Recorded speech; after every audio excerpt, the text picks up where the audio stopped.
આજ તો મારે બીજો એવોર્ડ લેવા જવાનું હતો અને પછી તો હું મારા મમ્મીને પગે લાગી અને નીકળી ગયો પછી બીજો એવોર્ડ લેવા માટે. પછી તો આવી ગયો મારા કાકાના ઓલ્યા અને એ થઈ ગયા હતા તૈયાર અને પછી તો મેં મારા કાકાને આપી દીધું ડ્રાઇવિંગ ને આપણે બેસી ગયા જરાક સીટ પાછળ. ફાઇનલી આવી ગયા લોકેશન અને અહીંયા પહોંચ્યા તો એવોર્ડ શો નું આયોજન ચાલુ થઈ ગયું હતું અને અહીંયા નાના મોટા બે ક્રિએટર આવ્યા હતા એવોર્ડ લેવા. પછી તો આપણો વારો આવી ગયો ને આપણે જરાક મારી દીધી એન્ટ્રી.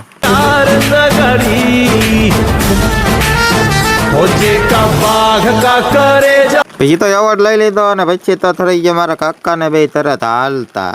અમારે પાછું કાકા દીકરાને ચા વિના નો હાલે એટલે પછી જરાક વચ્ચે ઉભા રહી ગયા જરાક ચા પીવા.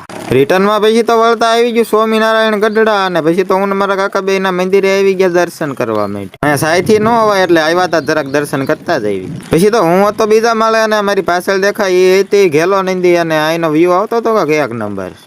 પછી તો અમે અમરાપુર રહી ગયા ઉભા અને આ દાદાના હાથના ભૂંગળા બટેટા કોઈને ખાધા છે જરા કોમેન્ટમાં કહી દીજો. હાલો એમ એક ડીશ ખાઈ નાખી પછી થઈ જાય ઘર બાજુ હાલતા અને તમને વિડીયો સારો લાગ્યો હોય તો જરાક ફોલો કરી વાળજો હવે.